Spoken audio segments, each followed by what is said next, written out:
Aquel que pregunta dónde está Dios es porque no entiende lo que es Dios. En Isha Upanishad se habla de un ser supremo y una creación que por nuestra ignorancia surge ante los ojos como un conjunto de nombres, formas y acciones que parecen tener un movimiento independiente del Creador. Veamos este ejemplo. Vamos a este lugar donde las aguas se consideran sagradas y llenamos una botella. Otros llenan otras botellas de diferentes formas o nombres. Luego observamos que el agua sagrada del río se mueve en una dirección, pero el agua envasada se mueve en una dirección diferente porque al estar en un contenedor se encuentra separada del río. Sí, ya adivinaron. Estamos hablando de los cuerpos humanos que están rellenos de agua. Sin embargo, no por esto el agua en el envase deja de ser la misma agua sagrada, ni tampoco deja de ser agua, ya que aún sigue sujeta a las leyes que afectan a toda agua, como veremos más adelante. El Isha Upanishad nos expone esto y mucho más en sus 3 primeros versos. Comprendiendo los 3 primeros se entiende este Upanishad, porque los versos 4 al 15 son comentarios sobre los 3 primeros, y los 3 últimos son plegarias. Así que podemos decir que en tan solo 3 versos, de 2 líneas cada una, se expone este conocimiento superior, que es una piedra fundamental del Vedanta y del Advaita Vedanta. Veamos entonces qué dice el verso 1. Todo esto, todo lo que se mueve en este universo y lo que no se mueve, está regido por Isha, el Señor, el regidor. Según los estudiosos de estos textos, Isha proviene del verbo regular, legislar, aunque también puede ser usado como habitado, impregnado, envuelto o vestido. Lo primero es comprender que aquí se habla de una contradicción aparente. El Señor es uno solo, pero para una conciencia que se ha separado, tiende a parecer como muchos. Por eso en este primer verso se explica que ante nuestro intelecto aparecen 3 conceptos. El Supremo, que podemos llamar Dios, Brahman o Atma, o para los no creyentes una ley o un espacio. Un movimiento universal, la creación, o las cargas eléctricas de las partículas. Y por último, un movimiento individualizado, el ser individual, o la materia. Regresamos al ejemplo del agua. Todos sabemos que el agua de esta botella ha salido de un océano, pero antes de eso se ha formado debido a la unión de 2 gases. Mediante las leyes de atracción y repulsión, esta molécula de agua se puede unir con otras y formar el agua que está en la botella. Así que podemos ver que hay aquí un espacio que no cambia, un movimiento universal, unas leyes que siguen los átomos y por último, un movimiento individual que siguen las moléculas de lo que ahora llamamos agua. Y cuando abrimos la tapa, dependiendo de la temperatura, puede el agua manifestarse en diferentes formas. Ahora el agua puede evaporarse, convertirse en nube, lluvia, nieve o hielo, aunque siempre seguirá siendo la misma agua sagrada.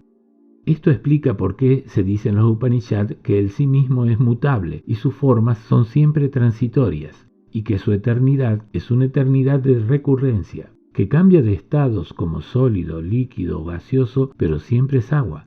Y la parte que nunca cambia, su inmutabilidad, es algo ilusorio porque se debe a la estabilidad aparente de la relación y agrupación de sus componentes. Esto es apenas un ejemplo porque en realidad ya vimos que Isha Upanishad está hablando no solamente del agua, sino del universo que nosotros podemos percibir.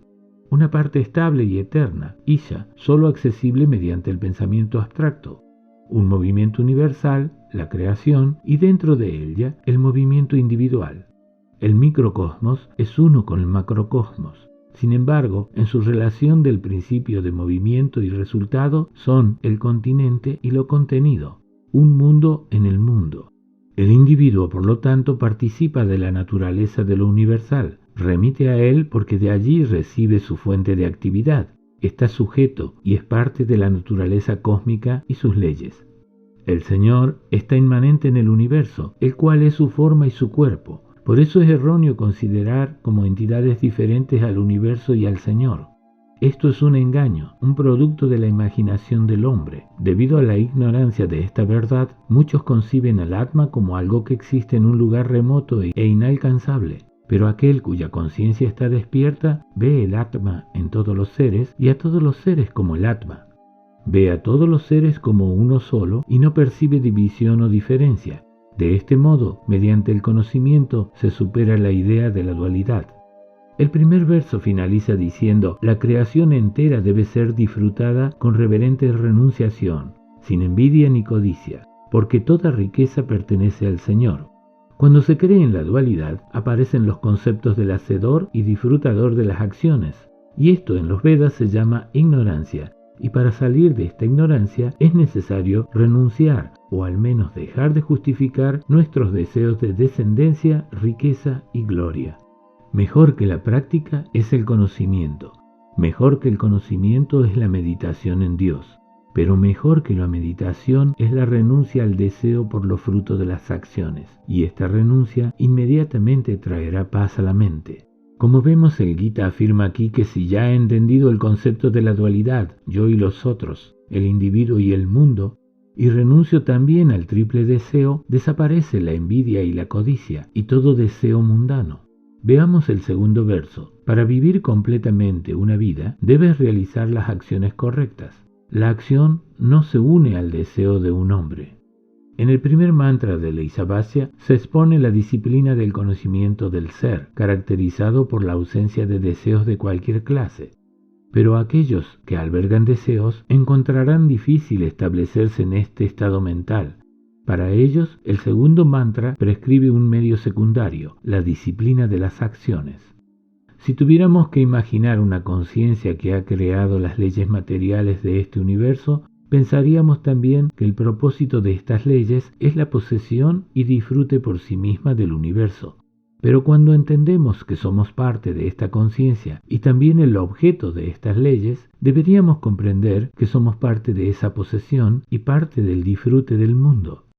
Sin embargo, siendo el hombre en su esencia uno, divino y libre, imagina estar limitado, separado de los demás y sujeto a la naturaleza, esclavizado a la muerte, la ignorancia y el dolor. El hombre es incapaz de disfrutar debido a esta limitación. Este resultado, contrario al conocimiento, se produce por la ignorancia de la unidad y el nudo de esta ignorancia es el egoísmo. Como resultado de la separación surge la incapacidad de entrar en armonía y unidad con el universo y la consiguiente incapacidad de poseerlo y disfrutarlo. El resultado es la discordia con las acciones de los demás y de uno mismo, el sufrimiento psíquico y físico, la presión de la energía gastada buscando el privilegio y la falta de energía, la debilidad en el deseo de la autorrealización. Así, decepcionado, el hombre se encamina hacia la muerte y desintegración. Por el contrario, el conocimiento supremo es libre, uno y señor.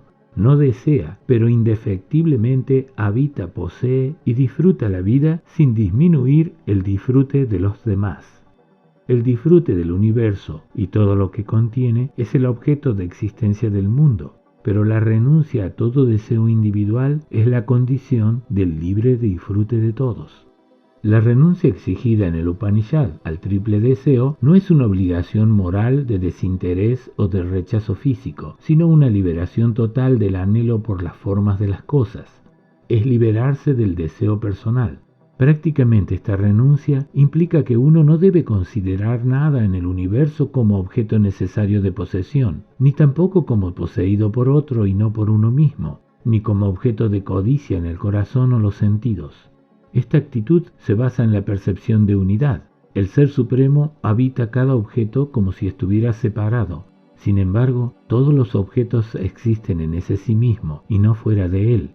Al trascender el ego y realizar el ser único, poseemos todo el universo en la única conciencia cósmica y sin que sea necesario poseer físicamente algo como propio. El Isabhasya hace clara para todos esta verdad. Aquel que ha disfrutado esta visión ya no será perturbado por los golpes de la fortuna o las tentaciones de los sentidos. Verá a todos los seres como a sí mismo, sabiendo que comparten su propia realidad innata. Estará libre de todas ataduras de lo bueno y lo malo y de las necesidades y exigencias del cuerpo. Él será alguien que brilla en el esplendor de su propio ser, porque esta forma individualizada no es su forma genuina, no, y ni siquiera lo son los llamados cuerpos denso y sutil. Así llegamos al tercer verso. Los mundos de la ignorancia no tienen sol y están envueltos en una oscuridad que no deja ver la realidad. Por eso, aquellos que transitan este camino son los destructores de sus propias almas. Este Upanishad enseña la lección de la renunciación por medio del primer mantra. y la de la actividad liberadora mediante las acciones hechas sin apego ni aversión por medio del segundo mantra. Y en el tercero muestra que aquellos que incurren en actos contrarios al conocimiento supremo están llenos de ignorancia. La oposición entre el conocimiento y la acción con deseos es un hecho inflexible como una montaña. Así, en el tercer verso se deja claro que los dos caminos, conocimiento y acción con deseos, son excluyentes. El Vedanta muestra que el ser habita en todo el universo de la misma manera que nosotros habitamos el cuerpo. Pero si habitamos la casa de las acciones egoístas, no podemos simultáneamente habitar en la casa de las acciones sin apego ni rechazo. Si conducimos el carro del conocimiento, no podemos simultáneamente conducir el vehículo de las acciones sujetas al triple deseo. Si crees en la individualidad, sacrificas la verdad de la totalidad. Si abandonas la individualidad, revives la verdad del conocimiento de lo supremo. El conocimiento lleva al mundo de lo divino. Las acciones llevan al mundo de los antepasados. Aquellos que se limitan al estudio y al sacrificio frente a algunas formas divinas solo desean la obtención de habilidades y poderes. Así pues, el conocimiento que conduce a la realización del ser es muy distinto a esos estudios y prácticas, y ningún intento de unirlos tendrá éxito. El karma, la acción, puede a lo sumo solamente ayudar a limpiar la mente, y la adoración a los dioses puede conducir a la concentración de la mente, pero no basta para realizar el pensamiento de unidad y totalidad. En el cuarto y quinto mantras se habla del principio del Atma y más adelante de los frutos de su conocimiento. El noveno mantra señala el camino de la liberación progresiva, útil para aquellos que, siendo demasiados débiles para seguir la senda de la renuncia total, realizan actos que conducen al desarrollo moral y la purificación interna. Finalmente, este es el camino que unifica toda acción sobre el principio de la adoración como servicio. La adoración debe elevarse al nivel de adoración de la divinidad cósmica, Hiranyagarbha. Debe madurar y desarrollarse hasta la liberación del alma individual, antes del fin de esta vida. Aquel que pregunta, ¿dónde habita Atma?, es porque no entiende lo que es Atma.